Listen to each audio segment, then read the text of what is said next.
Bienvenue dans un cours EPSO d'un genre différent. Celui-ci ne parle pas de technique d'examen, il parle de ce qui est réellement arrivé aux candidats à l'intérieur du système de test EPSO entre 2022 et 2023 et de ce qu'ils ont signalé au médiateur européen. À la fin, vous saurez à quoi faire attention et comment vous protéger. En juillet 2023, le CSC, un comité au sein du syndicat représentant le personnel des institutions européennes, a soumis une note formelle au médiateur européen. Y étaient jointes plus de 70 pages de témoignages directs de candidats à des examens EPSO. C'est ce dossier que nous allons parcourir. Les témoignages proviennent de candidats à de nombreux concours, AD, AST, CAST, jeunes professionnels, sur une année de test EPSO. 8 schémas clairs traversent presque chaque récit. Ensemble, ils documentent quelque chose qui dépasse la malchance. Ils documentent un système sous tension réelle. Ce cours n'est pas là pour vous décourager, il est là pour vous informer. À la fin, vous saurez ce que les candidats ont signalé dans chaque domaine et, tout aussi important, ce que vous pouvez faire avant, pendant et après votre examen pour protéger vos droits. La plainte la plus fréquente du dossier est aussi la plus simple. La plateforme de test plante et c'est le candidat, pas l'EPSO, qui en paie le prix. Déconnexion pendant le test, minutes perdues, aucun moyen fiable de récupérer. Un candidat CAST en avril 2023 a été déconnecté en pleine épreuve de raisonnement numérique. Il a tenté de se reconnecter 4 fois. Il a contacté le chat. On lui a donné un numéro de téléphone aux États-Unis à appeler. La dernière agente a dit qu'elle n'avait pas l'autorité de reprogrammer. Son test a été effectivement perdu. Autre schéma. Des sections de test manquantes. Un candidat AST en mai 2023 a lu les instructions pour l'étude de cas. Et l'étude elle-même n'est jamais apparue. L'interface l'a sauté et est passée directement à un questionnaire. Les PSO a rejeté la demande de repasser la section, la jugeant comme une erreur du candidat. Et il y a la variante la plus cruelle. Le chronomètre continue de tourner pendant la déconnexion. Un candidat au programme des jeunes professionnels a perdu l'essentiel d'une section de raisonnement abstrait de 8 minutes à cause d'une erreur de la plateforme et s'est reconnecté pour trouver 15 secondes restantes au chronomètre. L'horloge ne s'était pas arrêtée. Ce que montre le dossier est un schéma cohérent. La plateforme échoue. L'assistance ne peut pas aider. Le candidat est renvoyé entre le prestataire et l'EPSO et presque personne n'obtient un report équitable, sauf en passant des heures à courir après des tickets, et même alors, dans des conditions pénibles. Le schéma suivant est le contrôle de sécurité avant l'examen. Les candidats décrivent une procédure qui va bien au-delà d'une simple vérification d'identité, jusqu'à des fouilles qu'un candidat compare carrément à un contrôle de police et d'autres à du harcèlement pur et simple. Que demandait-on aux candidats? Vider les poches et les retourner, montrer l'arrière des oreilles, montrer sous la chaise, sous la table, sous le clavier et même sous la souris, couvrir la télévision, sortir le chien. L'un a dû envelopper son ordinateur portable dans un drap blanc. Le dossier consigne des cas comme ceci à travers de nombreux concours. Le schéma est suffisamment cohérent pour ne pas être attribué à un seul surveillant trop zélé. Ce sont des exigences procédurales systémiques, répétées sur des candidats et des prestataires pendant une année entière. Et le coût s'accumule.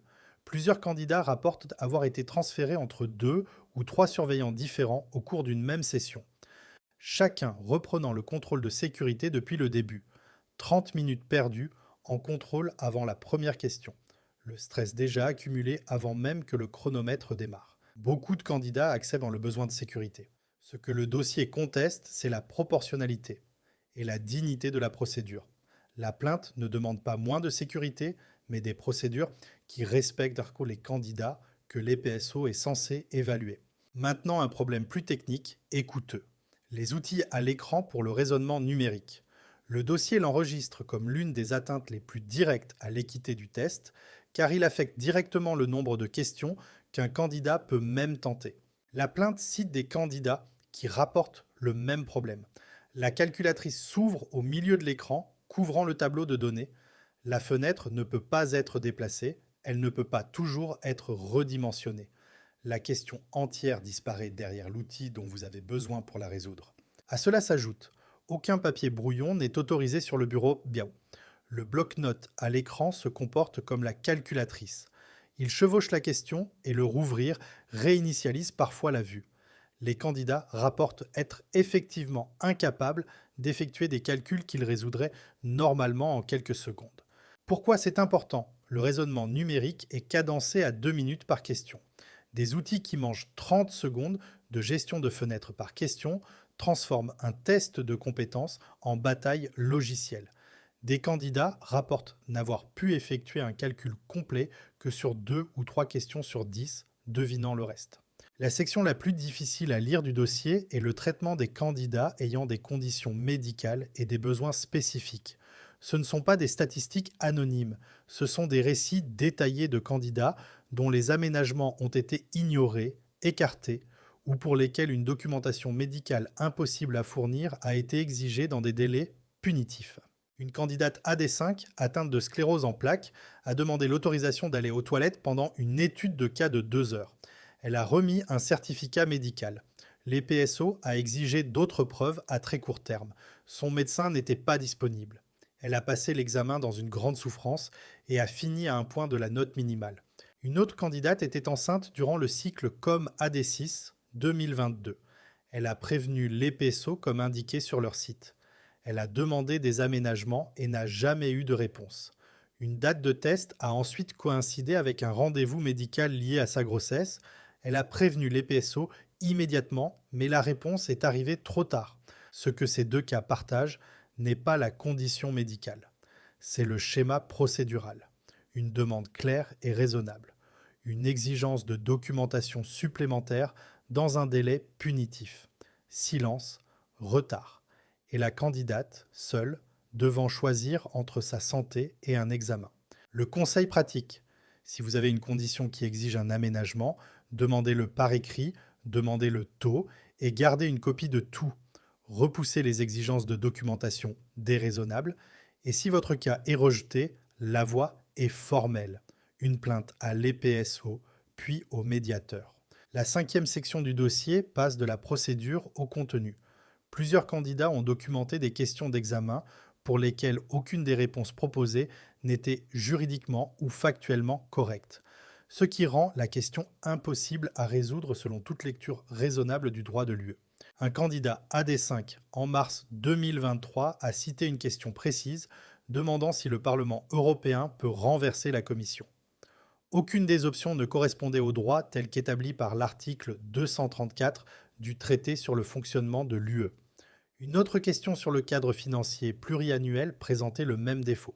Quand l'EPSO découvre une question défectueuse, elle la neutralise, mais le dossier signale quelque chose d'arithmétiquement alarmant. Dans un cas, 3 questions ont été neutralisées et la note minimale, au lieu d'être réduite proportionnellement, est passée de 60 à environ 62%. Le défaut est devenu le problème du candidat. Donc, une note pratique. Si vous rencontrez une question que vous jugez impossible à répondre, ne supposez pas que vous avez tort. Notez le numéro. Signalez-la dans toute plainte post-test. Le dossier confirme que des questions défectueuses existent et que les candidats ont des motifs légitimes pour les contester. La 6e section du dossier parle d'argent. Précisément, le modèle de test à distance a transféré de véritables coûts d'infrastructure sur le candidat. Les PSO organisaient autrefois les centres d'examen. Maintenant, dans bien des cas, le candidat doit organiser et financer un environnement de test conforme chez lui. Concrètement, le logiciel de surveillance exige les droits d'administrateur, ce que la plupart des ordinateurs portables d'entreprise n'autorisent pas. Des candidats rapportent avoir dû acheter un nouvel ordinateur personnel uniquement pour passer un examen EPSO. Autre coût documenté dans le dossier. Voyage à l'étranger pour trouver une pièce calme, créneau fixé à 20h45 un jour ouvré, service payant louant une salle conforme à l'EPSO pour 85 € plus la TVA, et des heures passées à courir après des tickets de support qui ne mènent nulle part. Le dossier saisit l'ironie sans détour. Les candidats y sont en grande majorité des contribuables européens. Leurs impôts financent déjà l'EPSO pour organiser les sélections. Leur demander en plus de financer leur propre centre d'examen, comme l'a dit un candidat, n'est tout simplement pas une bonne gestion des deniers publics. Ce que vous pouvez faire concrètement, Empruntez un appareil personnel si nécessaire, n'en achetez pas un si l'ordinateur d'un proche peut convenir. Testez-le des jours à l'avance. Et si vous engagez des frais exceptionnels pour vous conformer, documentez-les. Une conversation lente mais réelle est en cours sur le remboursement. La 7e section du dossier porte sur ce qui se passe quand quelque chose va de travers. Joindre un humain qui peut agir demande un effort délibéré et frustrant. Et souvent, aucun humain ne peut agir. Le processus de recours est devenu son propre obstacle.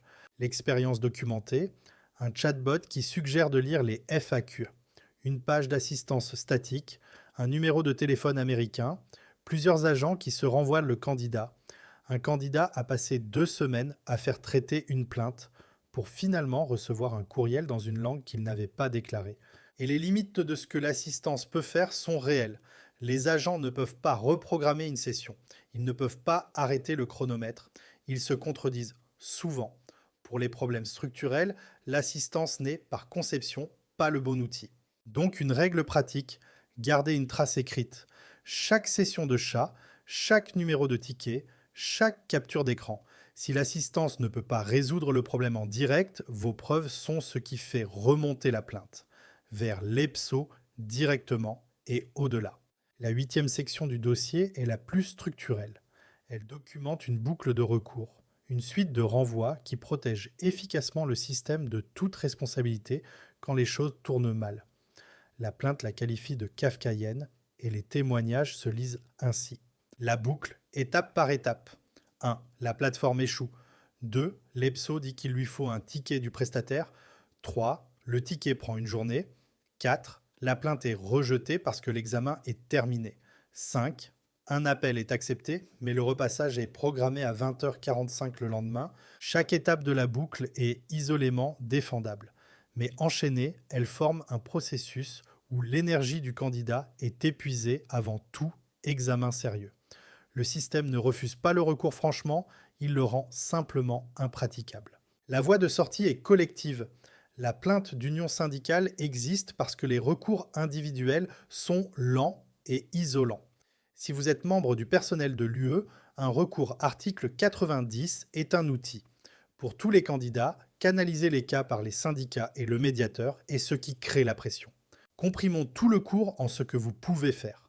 Le point de parcourir ces 8 schémas n'est pas de vous alarmer, mais de vous préparer. Vous pouvez prendre des mesures avant, pendant et après votre examen qui réduisent matériellement le dommage si quelque chose tourne mal. Avant l'examen, 4 choses. Lisez les instructions de l'EPSO, mais attendez-vous à ce que le surveillant les contredise. Ayez un appareil de secours si possible. Testez votre installation complète des jours à l'avance, pas des heures.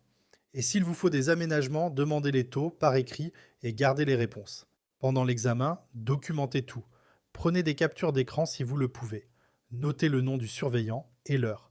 Si quelque chose va mal, exigez un numéro de ticket avant de vous déconnecter. Et ne quittez pas l'application, sauf si l'EPSO lui-même, pas le prestataire, vous l'indique explicitement.